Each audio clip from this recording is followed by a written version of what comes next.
Zone and Solorex is here as well.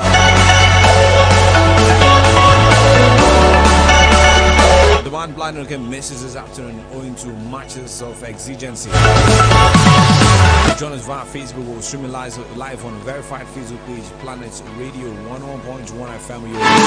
The one with the blue tick. The live feed. Drop a comment. We'll check them as they come. Welcome, guys.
Let's head now to the nation's capital, Abuja.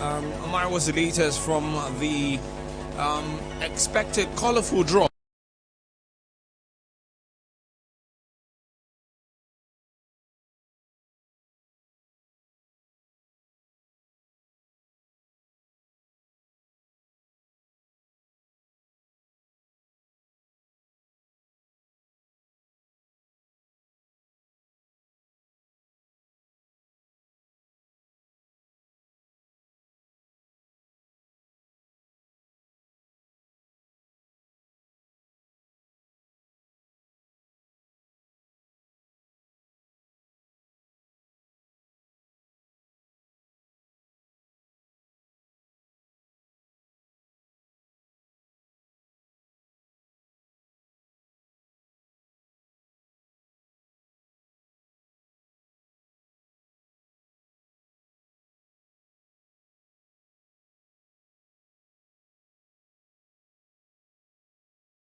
Welcoming dignitaries into the event in the hotel in Abuja, and of course probably the event will start in proper in the next 10 to 20 minutes.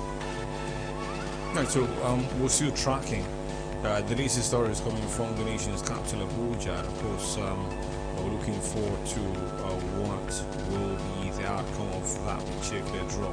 We'll keep tracking out. Let's move from there, guys, very quickly and talk about Nigerian striker Victor Osimhen. Well, there's been in the news very recently. Before today we had news that he won't be leaving Napoli, at least not for this particular season, at least until the end of the season. And now we hear, according to Napoli president Aurelio De Laurentiis, Solorex, now Napoli are preparing a new bumper package for Victor Osimhen. He's got a current contract that would run out in the next 3 years, but they're looking to maybe increase his market value, and of course show how big and how integral is believed to be in the Napoli project with this new bumper package. Well, he said over time he wants to stay in Napoli, help them win the Scudetto. New bumper deal for Victor Osimhen. Oh, that should be exciting. Should be good. Absolutely bright. Fine player like Victor Osimhen, deserve whatever the club wants to give him this particular term. Looking at his fine run of form, scoring goals back-to-back hat tricks, and also scoring brace as well since he returned from injury. So I'm very happy for the man Victor Osimhen, also getting his numbers by its side as well. But bright, looking at the chart, he has scored 9 goals in the Serie A, also assisting twice. He's the only player in the top in Serie A that has scored more goals, that has scored non-penalty goals in that that particular competition. So most of his goals has been from open play, and he's he's a very deadly striker. So I feel, he should be given a new contract. He has some finished business, with Napoli. Let him just concentrate and see how he can upgrade his game to the next level. He's playing the Champions League. He has the experience there. From there, let's just see how, Mary made mention of looking for a good agent. Let's see, which of the agents he can try and swap and get to the better clubs in Europe as well. But Victor Osimhen is still a fine player, 23 years of age. He has unfinished business at Napoli. Probably maybe after this season we can see him in another club try to start a new career. But currently Victor Osimhen should remain at Napoli and get his numbers as well. Right now, Mari, this should see his market value drastically improve. The last time we had the offers for him earlier this year, in January, the fees quoted then by Napoli was believed to be around 100 million euros. And to price that man away, looking at how deadly has been in front of goal, well, that should cost a little in the region of maybe 150 million bucks. Yeah, right. Obviously, the truth is, first off, the market is highly inflated, and then you have to, as a footballer, you have to work towards, making the situation be in your favor. Look at Victor Osimhen. If currently he's like this, and then he's yet to win a trophy for Napoli, and it's quoted to be, his value to be around 100 million pounds. Imagine if he wins, this credit with Napoli, probably gets them to a certain position at they're still in the Champions League. Yeah. So probably get to the semi-final, so maybe the final. I'm just saying, you realize how his market value is going to skyrocket so bad. Look at Enzo Fernandez, for instance. The Argentine man, before the World Cup, is valued around 32 million pounds. So right now, clubs are scampering to pay over 100 million pounds to get a signature. So that's what happens to you when your stocks rise and when you help your team, win trophies. And that should be the story of Osimhen. And I look at Napoli this particular season. They look like a team that have not been serious in trying to win the league, because over time we've seen them come to this stage before. They go to at some point the top of the Serie A table with a few games to go, and then somehow they drop points and then relinquish the top spot to another team, be it AC Milan or Inter Milan, as the case may be. But this season they look like a team that are ready psychologically, physically, mentally, tactically as well to win the Scudetto title, barring any drastic miraculous change. But so far so good. They look like a team, and then if things go equal, Osimhen gets to win the Serie A title with Napoli, probably becomes the highest goal scorer for that season. You realize that his stocks are going to rise basically, and he's young as well. So you can imagine we're talking 120, 130, or even 150. Right now, still Osimhen, still in news now. We hear has been nominated for Napoli's Best Goal and Assist Award for the year 2022. Remember that terrific strike in Napoli's one-year away win against Jose Mourinho's from in October was among the top 5 goals nominated for the award. Well, he had muscled England international Chris Smalling before firing past goalkeeper Rui Patricio from a very tight angle. Giovanni Simeone, Petr Zielinski, Kvicha Kvaratskhelia, and Elif Elmas are the other players nominated for the Best Goal Award. Osimhen is also in the running for the Best Assist. Well, he set up Elmas for the winning goal in the 2-1 away victory against Atalanta on November 5th at the Jawiz Stadium in Bergamo. The striker battled Frank Zamboanguisa, Mario Rui, Kvicha Kvaratskhelia and Elmas for the award. He scored 9 goals in 11 league appearances for the Parthenopans this season. Now from striker for striker, like for like replacement.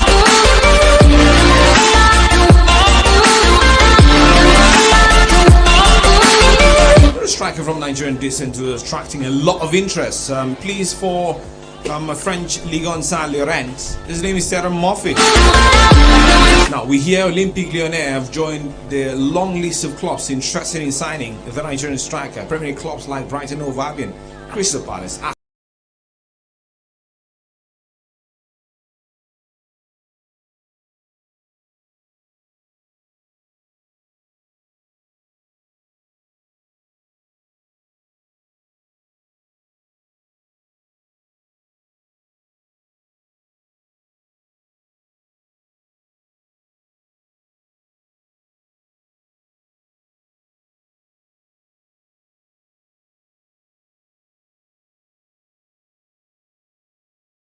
has age on his side, is showing real promise, has shown that he's got the quality to play and excel at the very highest level. Many say all he needs now is to be put on that pedestal to show the rest of the world that he's got the quality to match even the best goal scorers of the generation, Mari. Yeah, absolutely, Brighton. I've watched his progression. I think it's been quite exceptional. He came through in one of the French leagues in Europe and then got into the French Ligue, and then in less than 2 seasons, he's already banging in goals. At some point, he was the highest goal scorer in the French Ligue before Mbappe came and overtook him. But so far, so good. He's been a fantastic striker. I think he's second in the goal scorers chart at the French Ligue, clearly third rather. It shows you the quality that this man has, and I think there's a lot of quality in this man, and he's young, born in 1999, so he's got a lot of years to play football. And of course, we're talking about Lyon, quite a decent team because they've got just 2 strikers in the team. In a Moussa Dembele who's been inconsistent, and of course former Arsenal striker and Nelson Lacazette too. Bringing in a younger Terry Murphy would not just add quality but competition to that striking position, because over time it's been Lacazette since joining from Arsenal. He's been the one starting games for Olympique Lyonnais. So imagine if Terry Murphy comes with the experience he has at the Ligue 1 there. I mean, it would be crazy. And of course, Lyon play in European competitions regularly, so it will afford Terry Murphy a chance to also expose himself, and of course give the Europeans crowds a chance to see his quality and what stuff he's made of. So I don't even see him stay at Lyon to the end of next season. I think after the end of this particular season, teams are going to come for him because his goals have helped Lyon to stay in the top 5 of the French Ligue, and it shows you quality. So I think he's one young star, one young man that I think would sparkle a lot, not just in France but in the whole of Europe. All right, now let's step it down. Talk about Nigerians on the move. Akwa Ibom is also on the move. Well, there's a story of Dennis Iya and of course Wasiu Jimo close to finalizing their move to Zambia Premier League club Zesco United. Jimo, who is moving to Zesco United from MPFL side Akwa United, according to reports, arrived in Lusaka yesterday Tuesday to sign his contract. Now the forward scored 3 goals in 4 appearances for Akwa United in the CAF Competitions Cup this season. Iya is the central defender with Akwa United expected in Lusaka later today.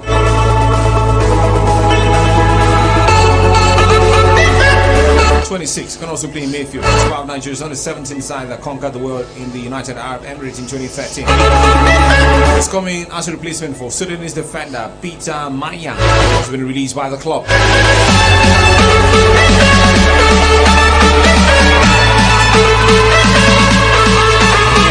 Swapping Nigeria for Gambia. Zambia, I beg for pardon.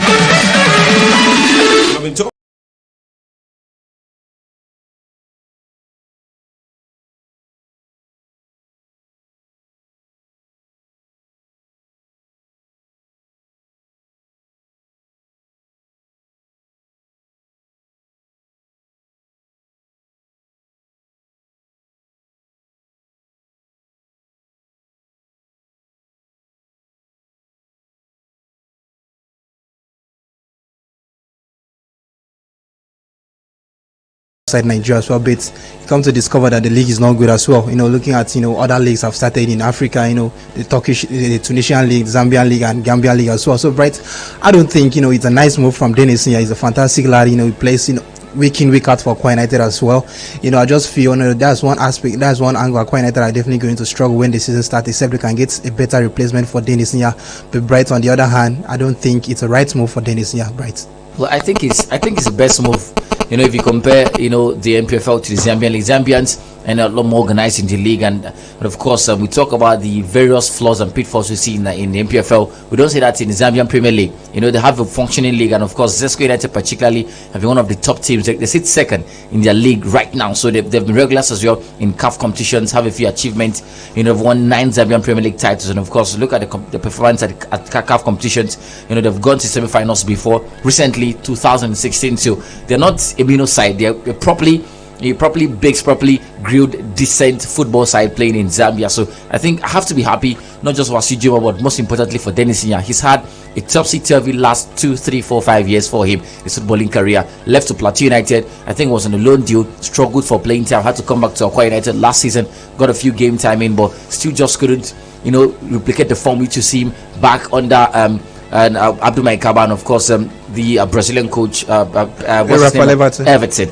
So I think I have to be happy for him. I hope that this deal is worth it, and I hope he goes there and then becomes consistent for the team, and of course stays there. I hope for longevity for him, because we see these things happen every time. And MPFL players leave the shores of Nigeria, travel to other African countries, and never get consistent, never get stable. Somehow you see them come back. It's been a recurrent story. for several players. So I hope he stays. I don't know if you've seen the picture of the NPFL backdrop. You know, some table, maybe white, and then covered in green. At the green swabbling. Yeah, right. That was the picture I saw. I told you that. Well, if this is the glamour, there's a poster on the wall. I'm trying to read what the poster says. Just at the back of the wall there, it's quite small. So if this is the glamour, well, it's crazy. It's really, really crazy. It's Welcome to Nigeria. But I just want to give them the benefit of the doubt. Basically, maybe it's just dependent on the angle